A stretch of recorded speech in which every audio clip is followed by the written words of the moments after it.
E aí pessoal, professor Jessé falando aqui, mais uma aula de Química sobre substâncias inorgânicas. Vamos continuar nossos estudos sobre bases, tá bom? As bases de Arrhenius, né?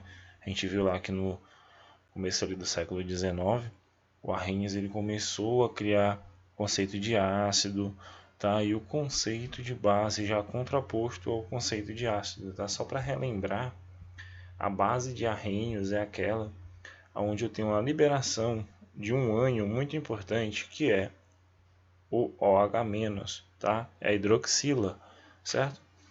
O único ânion que vai ser formado aqui, nessa base, é o OH-. Então ele fala aqui, né? As bases, como já dissemos, são substâncias essencialmente iônicas.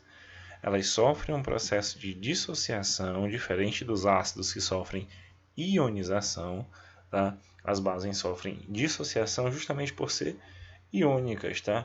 Elas já têm lá os seus cátions, né, positivos e seus ânions negativos, e eles vão sofrer apenas uma separação, né? Um vai para um lado, né, e o outro vai para o outro lado, na presença de um solvente, que no caso normalmente é a água. Isso é dissociação. A ionização lá no ácido já é uma coisa totalmente diferente.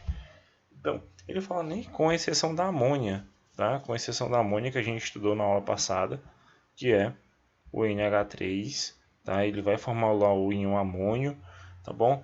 E é uma substância molecular, né, pessoal, que forma aí uma base de arrênios também. No entanto, a sua estrutura existe também uma ligação covalente, olha só a química aí se aprofundando, indo aí no interstício das moléculas para a gente entender que a coisa começa a se desenrolar aqui, né? Existe uma ligação covalente dentro da minha estrutura, né? Que é um composto iônico, que é uma base, tá bom? Então isso é verdade. Se vocês ouvirem por aí alguma coisa do tipo, vamos já entender isso. Unindo os átomos de oxigênio e de hidrogênio no ânion hidróxido, né? No ânion hidroxila, tá? É a mesma coisa. No OH, por isso que eu comecei a aula dando importância para ele. Eu tenho aqui essa molécula, essa estrutura, ela representa esse cara aqui que é bem conhecido, né? O hidróxido de sódio, que é aquele rapaz lá que a gente viu que é a soda cáustica utilizada como produto de limpeza. O cátion dessa base, tá, em água, a gente pode perceber, né?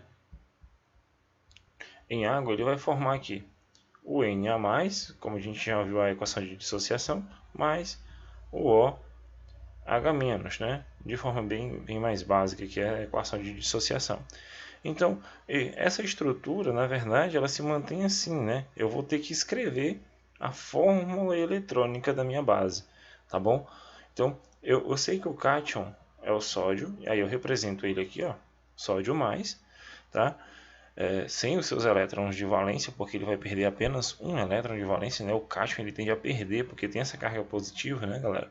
Então, aquele elétronzinho que estava na estrutura de Lewis dele vai sumir e vai aqui para onde? Para a hidroxila, tá?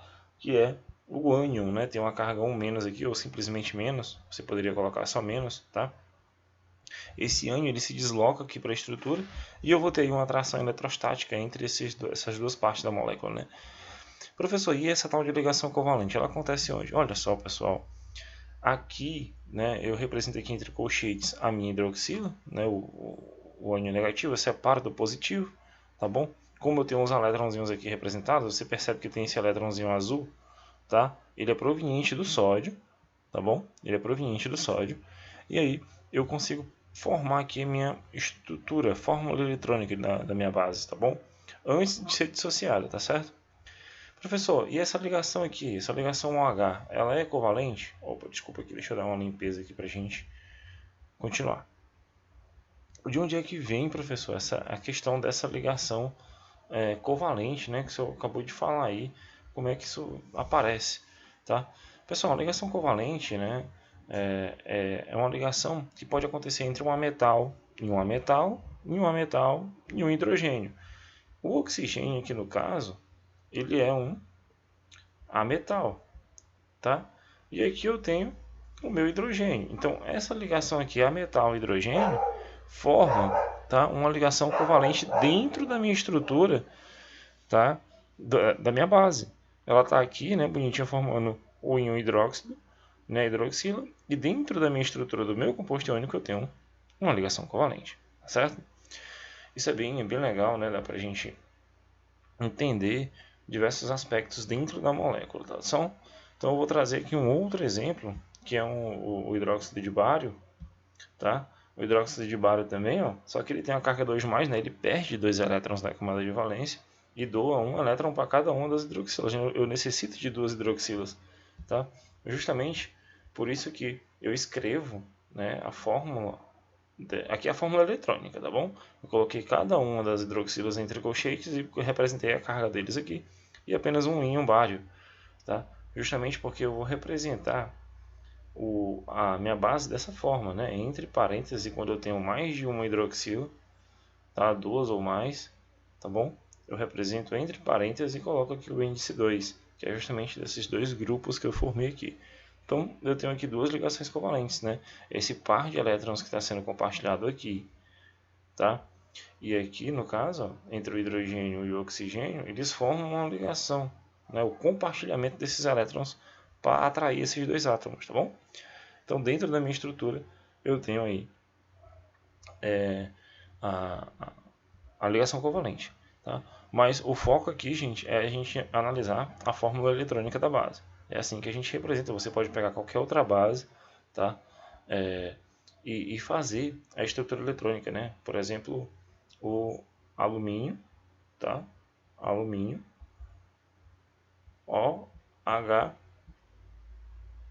né? Fica como dica aqui para vocês montarem a estrutura eletrônica, a fórmula eletrônica dessa base aqui, né? Que é o hidróxido de alumínio, tá bom? Fica para vocês aí. Nas próximas aulas eu vou acabar resolvendo ela para ver se vocês acertaram ou não, para a gente tirar as dúvidas, tá bom? E a gente finaliza por aqui. Forte abraço para todos e até a próxima aula.